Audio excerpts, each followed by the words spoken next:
கண்ணெதிரே தோன்றினாள். கண்டிப்பா இதுக்கு பின்னாடி ஏதோ ஒரு மிகப்பெரிய சோகம் இருக்கும்னு தோணுச்சு. ஆனா இந்த சின்ன வயசுலயே இப்படி டைவர்ஸ் ஆகும்னு நான் நினைச்சு கூட பார்க்கல. பாவம், ரொம்ப நல்ல மனுஷன். அந்த ஆளுக்கு போய் இப்படி நடக்கணுமா?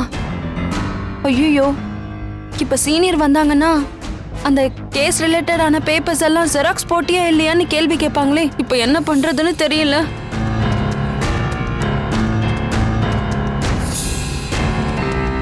ஏங்க,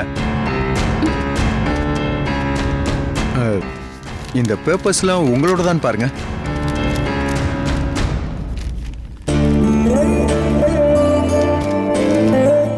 ஆமாங்க, இது எல்லாமே என்னோடது தான்.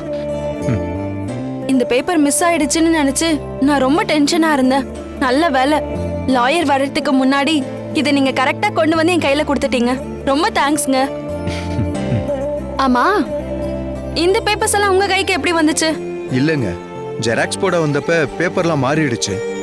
நம்ம பேசிக்கிட்டு இருந்தப்ப சீக்கிரமா நீங்க கோர்ட்டுக்கு போகணும்னு சொன்னீங்கல்ல, அது டக்குனு என் மைண்டுக்கு ஸ்ட்ரைக் ஆச்சு. அதாங்க நேரம் இங்க கொண்டு வந்தேன்.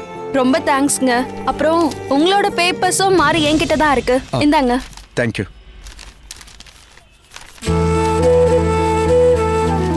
இவ்ளோ நல்ல மனுஷனா இருக்காரு. கடவுள் ஏன் இப்படி நல்ல மனுஷங்களுக்கு இவ்ளோ சோதனை கொடுக்கறாரோ? இவரோட வைஃப் அன்லக்கியா இருக்கிறதால தான் இப்ப இவரை டைவர்ஸ் பண்ண போறாங்க.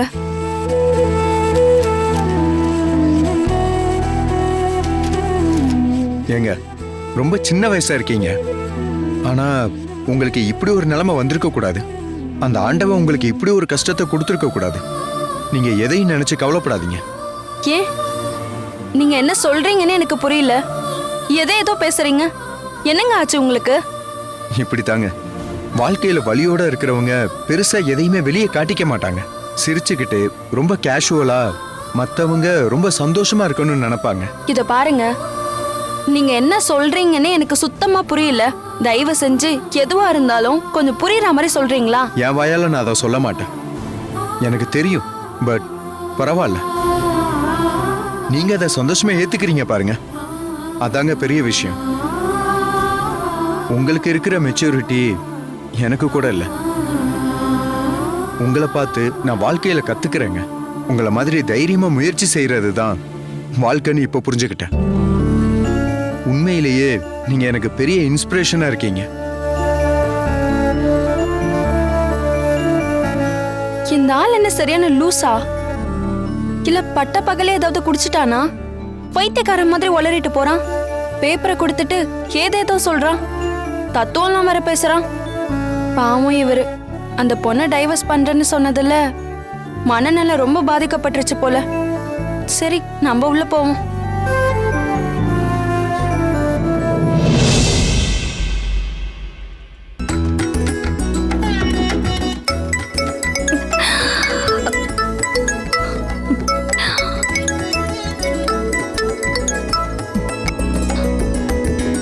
ஹலோ சக்தி, நான் மாமா பேசுறேம்மா. எப்படி இருக்கா? நல்லா இருக்கியாம்மா? மாமா, நான் நல்லா இருக்கேன் மாமா. நீங்க எப்படி இருக்கீங்க? ஏதோ இருக்கம்மா. அக்கா இறந்து கிட்டத்தட்ட 1 வருஷத்துக்கு மேல ஆகி போச்சு. நாலு போறதே தெரியலம்மா. ஆமா மாமா, அம்மா இல்லாத இந்த உலகத்துல எனக்கு இருக்கிறதுக்கே ரொம்ப கஷ்டமா இருக்கு. வருத்தப்படாத சக்தி, அதான் தாய்மாம நான் இருக்கல்ல, அப்படிலாம் நாங்க விட்டுருவோமா? கவலைப்படாதம்மா. நீ எதை பத்தியும் யோசிச்சுட்டு இருக்காத. உனக்கு சொந்தம் யாரும் இல்லைன்னு நினைச்சு வருத்தப்பட்டுக்கிட்டு இருக்காத. அங்க வீட்ல எல்லாரும் எப்படி மாமா இருக்காங்க? எல்லாரும் நல்லா இருக்கீங்களா? எல்லாரும் இருக்காங்கம்மா. எல்லாரும் இருந்து என்ன புண்ணியம்? நம்ம மனசுக்கு பிடிச்சவங்க நம்ம பக்கத்துல இல்லாதப்ப ஏண்டா இந்த வாழ்க்கைய வாழ்றோம்னு தோணும். அந்த எண்ணம் தான் வருது. ஆமா மாமா, நான் மனசுல என்ன நினைச்சனோ அதை நீங்களே சொல்லிட்டீங்க. சரி மாமா, என்ன விஷயம்? நீங்களே போன் போட்டிருக்கீங்க. அது ஒண்ணும் இல்ல சக்தி. அக்கா உசுரோட இருந்தப்ப எதுவும் என்னால பண்ண முடியல. இப்ப அப்பச்சிக்கும் வயசாகி போச்சு. அவருக்கு வேற உடம்புக்கு முடியல. எப்ப என்ன நடக்கும்னே தெரியல. அக்காவுக்கு தான் என்னால உதவ முடியல. என்னோட அக்கா மகனி, உனக்காகவாவது உதவணும்ல. அதை பத்தி தகவல் சொல்றதுக்காகத்தான் உனக்கு இப்ப நான் போன் பண்ணேன். நம்மகிட்ட பூர்வீக நிலம் ஒண்ணு இருந்துச்சுல்ல, அதை பிரிச்சு கொடுக்கறதுக்கு அப்பச்சி ஏற்பாடு பண்ணிருக்காரு. அக்கா உசுரோட இருக்கும்போதே இதை செய்யணும்னு நினைச்சாரு. 2 வருஷத்துக்கு முன்னாடியே அதை பிரிச்சு கொடுக்கலாம்னு அப்பச்சி சொல்லிக்கிட்டு இருந்தாரு. ஆனா அதுக்கான நேரம் தான் அமையல. இப்ப அப்பச்சி வேற சுத்தமா எந்திரிக்க முடியாம இருக்காரு.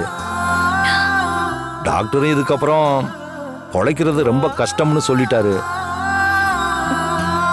அப்பச்சி உசுரோட இருக்கும்போதே அந்த இடத்த பிரிச்சு கொடுத்துட்டா அவரோட ஆத்மா சாந்தி அடையும், என் அக்காவோட ஆத்மாவும் சாந்தி அடையும். அதனால நீ கொஞ்சம் ஊருக்கு வாமா. நான் இதுக்கு மாமா ஊருக்கு வரணும்? நீங்களே பார்த்து என்ன பண்ணணுமோ அதை பண்ணிருங்க. என்னத்த இப்படி சொல்லிட்ட? நீ முதல்ல கிளம்பி இங்க வா.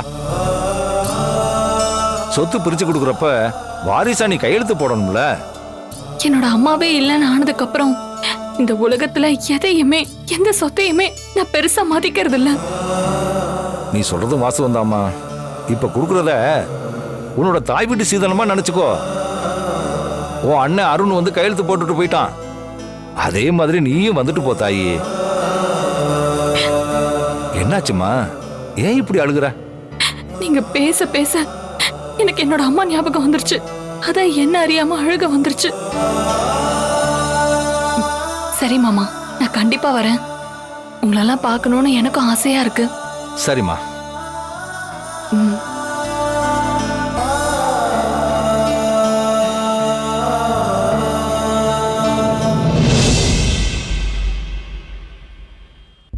சந்தோஷ், எதுக்கு நம்ம இப்ப இங்க வந்திருக்கோம்?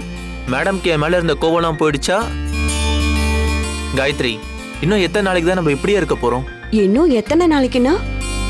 நீ எதை பத்தி கேக்குற சந்தோஷ்? அதான் இப்படி நம்ம அடிக்கடி ரகசியமா சந்திச்சு பேசிட்டு இருக்கோமே, இதுக்கு எப்போ எண்டு கார்டு போட போறோம்? இதுக்கு எதுக்கு எண்டு கார்டு சந்தோஷ்? நம்ம லைஃப் லாங் அப்பப்ப மீட் பண்ணி இப்படி பேசிட்டே தானே இருக்க போறோம். காயத்ரி, நீ எல்லாமே தெரிஞ்சுதான் பேசுறியா இல்ல தெரிஞ்சும் தெரியாத மாதிரி பேசுறியான்னு எனக்கு ஒரே குழப்பமா இருக்கு காயத்ரி. சந்தோஷ், சத்தியமா நீ என்ன சொல்ல வரேன்னு எனக்கு ஒண்ணுமே புரியல.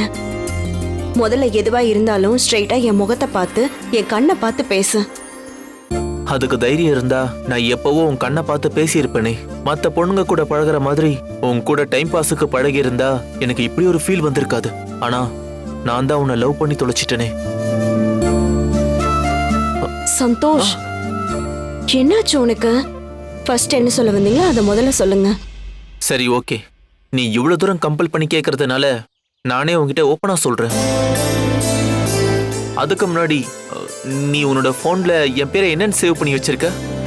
சந்தோஷ் ஃப்ரெண்டுன்னு சேவ் பண்ணிருக்கேன். உண்மையாவா? உனக்கு நம்பிக்கை இல்லைன்னா நீயே எடுத்து பாத்துக்கோ.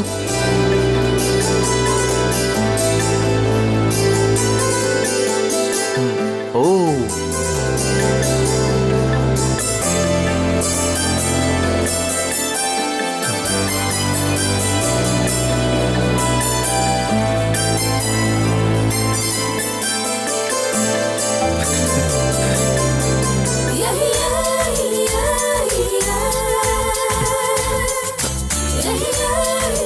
இந்தா இப்ப பாரு.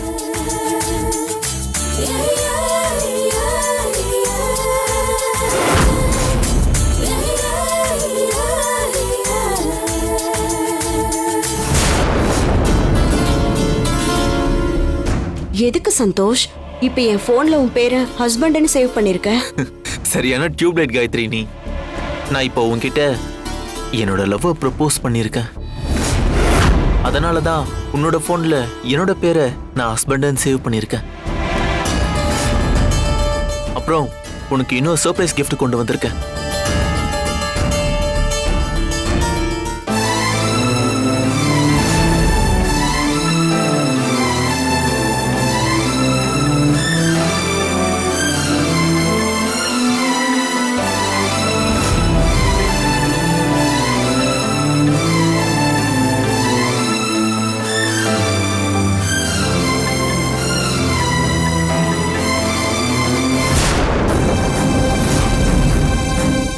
வேண்டாம் சந்தோஷ், இது சரியா இருக்காது. எது சரியா இருக்காது? ஏன் சரியா இருக்காது? இந்த விஷயத்தை பொறுத்த வரைக்கும் நீ நினைக்கிற எதுவுமே நடக்காது சந்தோஷ். நான் உன்னோட வீட்டுக்கு மருமகளா வரத உன் வீட்டுல இருக்கிற யாரும் கண்டிப்பா ஏத்துக்க மாட்டாங்க. அது மட்டும் இல்லாம பணம் வசதி அந்தஸ்துங்கிற எல்லாத்துலயும் உனக்கும் எனக்கும் ஏணி வச்சா கூட எட்டாது சந்தோஷ். அதனாலதான் இது நான் சரியா இருக்காதுன்னு சொன்னேன். காயத்ரி, எல்லாமே தெரிஞ்சுதான் பேசுறியா? நான் மட்டும் தான் உன்னை லவ் பண்றேனா? அப்போ நீ என்ன லவ் பண்ணவே இல்லையா? உன்னோட பழகுறதுக்கும் பேசுறதுக்கும் எனக்கு ரொம்ப பிடிச்சிருக்கு. நீ மத்த பணக்கார பசங்க மாதிரி இல்லாம ரொம்ப சிம்பிளா இருக்க. எல்லார்கிட்டயும் அன்பா பழகுற. எல்லாத்துக்கும் மேல உன் மனசாட்சிக்கு எது சரின்னு தோணுதோ அதை மட்டும்தான் செய்யற. இது எல்லாத்தையும் தாண்டி எல்லாருக்குமே ஹெல்ப் பண்ணக்கூடிய ஹெல்பிங் மைண்ட்ல நீ இருக்க. இந்த மொத்த குவாலிட்டியும் உன் மேல எனக்கு மிகப்பெரிய ரெஸ்பெக்ட் கொண்டு வந்துருச்சு சந்தோஷ். அதனால நமக்குள்ள இருக்கக்கூடிய இந்த ரிலேஷன்ஷிப் வெறும் ஃப்ரெண்ட்ஷிப்பா மட்டும் இருந்தா லைஃப் லாங் நல்லா இருக்கும். அட்லீஸ்ட் இந்த சந்தோஷமாவது என்னோட சந்தோஷ் கிட்ட இருந்து எனக்கு கிடைக்கும். ஸோ பெட்டர் எனக்கு நம்மளோட ரிலேஷன்ஷிப் இனிமே அடுத்த கட்டத்துக்கு போக வேண்டாம்னு நினைக்கிறேன்.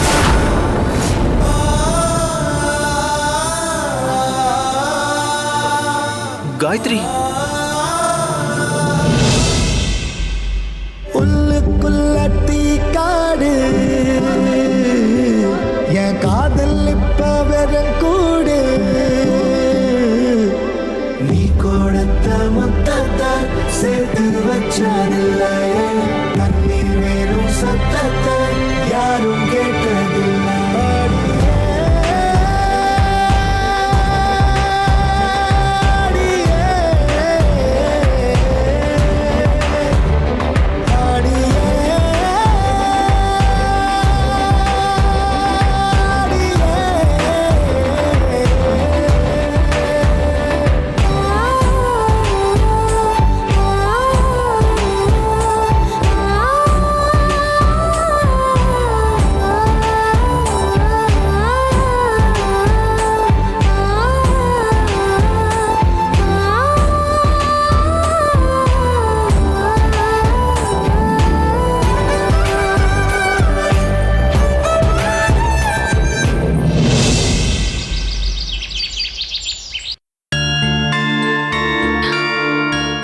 அப்பா அப்பா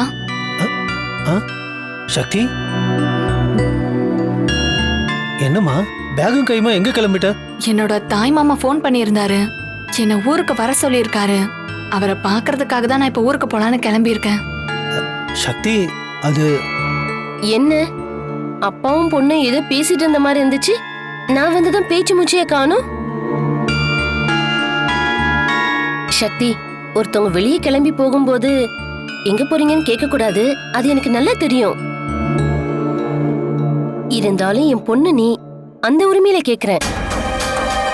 உடம்புக்கு முடியாத இந்த நேரத்துல இவ்ளோ அவசரமா எங்க கிளம்பி போற? இல்லம்மா, ஊர்ல இருந்து மாமா கால் பண்ணியிருந்தாரு. ஊர்ல ஒரு நல்ல விஷயம் 2 வருஷத்துக்கு முன்னாடியே முடிக்க வேண்டியதான். அப்ப அதை சரியா முடிக்கல. இப்ப அதுக்கான நேரம் வந்திருக்கு. இப்ப அதனால முடிக்க போறேன். நான் போய் கையெழுத்து போட்டாதான் அதுல எனக்கு கொஞ்சம் பணம் வரும்னு சொல்லியிருக்காரு. அதான் நான் போலான்னு இருக்கேன். நீ சொல்றதெல்லாம் சரிதாம்மா. ஆனா இந்த உடம்ப வச்சுக்கிட்டு நீ எங்கேயும் வெளியே போக கூடாது. நல்ல ரெஸ்ட் எடுத்துக்கணும். எதுவா இருந்தாலும் ஒரு வாரம் கழிச்சு பாத்துக்கலாம். லக்ஷ்மி சொல்றது கரெக்ட் தான். என்ன நினைச்சிட்டு இருக்க நீ? கம்பெனில எவ்வளவு பெரிய சம்பவம் நடந்திருக்கு.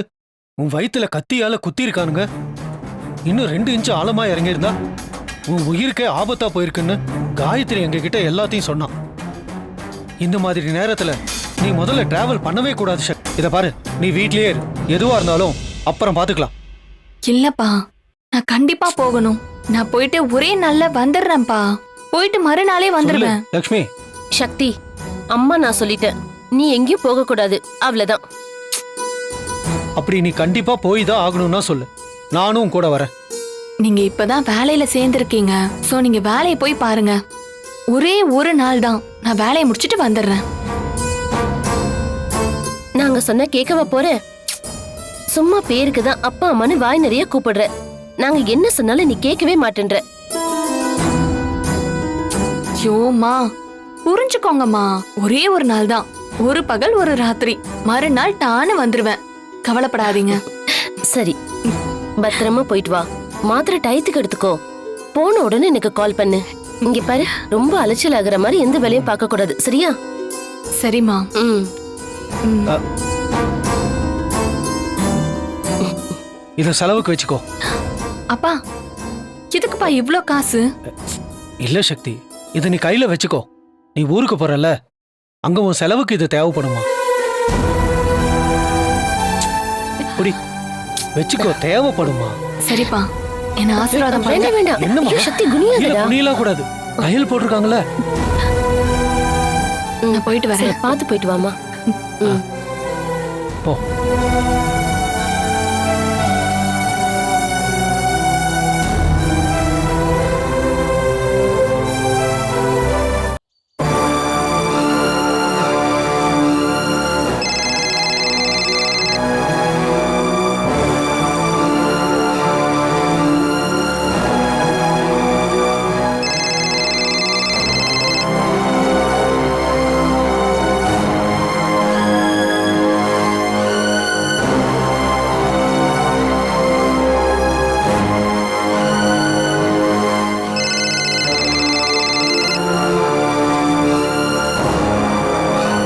எதுக்காக சந்தோஷ் ஃபோன் பண்ணிட்டே இருக்க?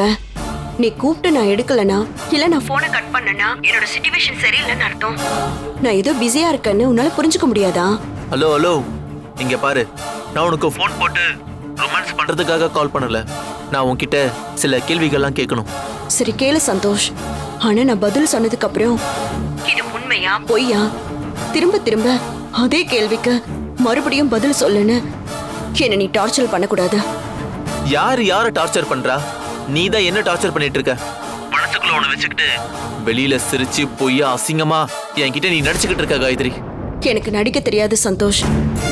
அதே மாதிரி உன்னோட கற்பனை எல்லாத்துக்கும் என்னால பதில் சொல்ல முடியாது.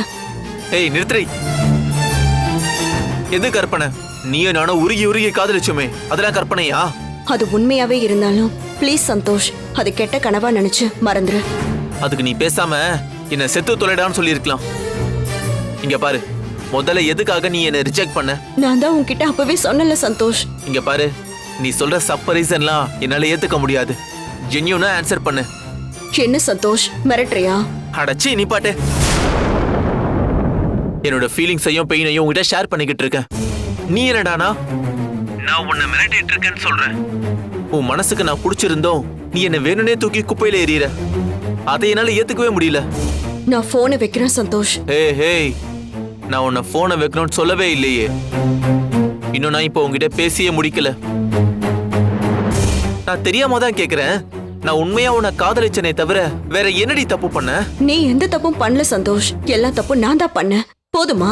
இங்க பாரு, இதுக்கு முன்னாடி நான் எந்த பொண்ணுகிட்டையும் இந்த மாதிரி நான் கெஞ்சினது இல்ல. எப்பேற்பட்ட சிச்சுவேஷன் என் லைஃப்ல நடந்தாலும் எப்பவும் நான் கண் கலங்கி அழுததே இல்ல. ஆனா இப்ப ரெண்டுமே உன்னால நான் அனுபவிச்சுட்டு இருக்கேன். அதனாலதான் சொல்றேன் சந்தோஷ், என்னை விட்டுரு. நீயாவது நிம்மதியா இரு. ஏண்டி, என்னோட நிம்மதியும் சந்தோஷமும் நீதான் நான் சொல்றேன். ஆனா எதையுமே நீ புரிஞ்சுக்காம பைத்தியக்காரி மாதிரி என்னை விட்டுறேன்னு சொல்லிட்டு இருக்க. சந்தோஷ், தயவு செஞ்சு என்னோட நிலைமையை புரிஞ்சுக்கோ. முதல்ல ஒரு விஷயத்தை புரிஞ்சுக்கோ. என்னோட வாழ்க்கையில எந்த ஒரு குறிக்கோளோ லட்சியமோ இல்லாம சுத்திட்டு தெரிஞ்சவண்ணா. உன்னை பார்த்ததுக்கு அப்புறம் தான் வாழ்க்கையோட அர்த்தத்தையும் முழுசா புரிஞ்சுக்கிட்டேன்னா. உன்னை மனசார லவ் பண்றேன் காயத்ரி. நீ மட்டும் என் கூட இருந்தா போதும். நான் என் வாழ்க்கையில ரொம்ப பெருசா சாதிப்பேன்னு நம்புறேன். நீ மட்டும் என் லைஃப்ல இல்லனா கண்டிப்பா நான் செத்துருவேன் காயத்ரி. என்னோட காதலையும் என்னையும் இனி வாழ வைக்கிறதும் சாக வைக்கிறதும் உன்னோட கையில தான் இருக்கு காயத்ரி.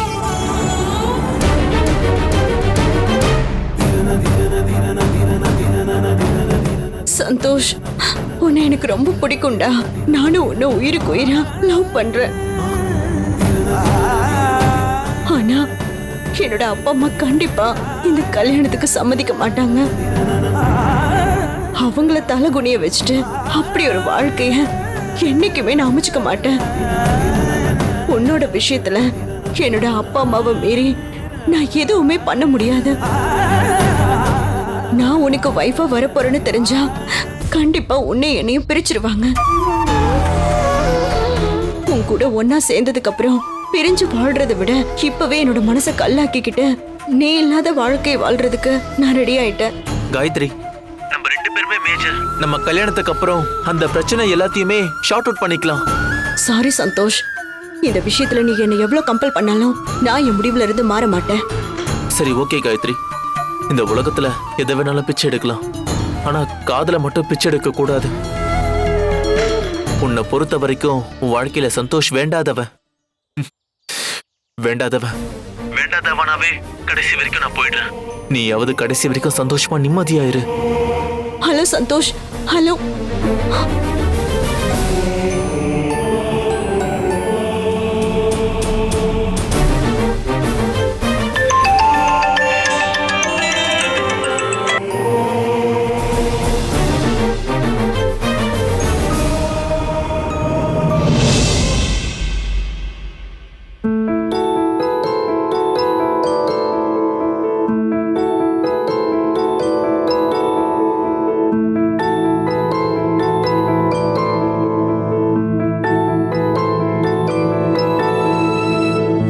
உசுர உருவி எடுக்குதே, மனசும் கிடந்து தவிக்குதே.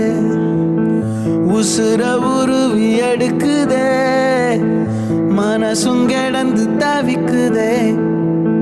கடந்து போகும் ஒவ்வொரு நொடியும் குத்தி கிழிக்குதே. ஓ, கசந்து போன ஒவ்வொரு நினைப்பும் சுட்டு எரிக்குதே. இதுதான் இனி நிஜமா, வலிதான்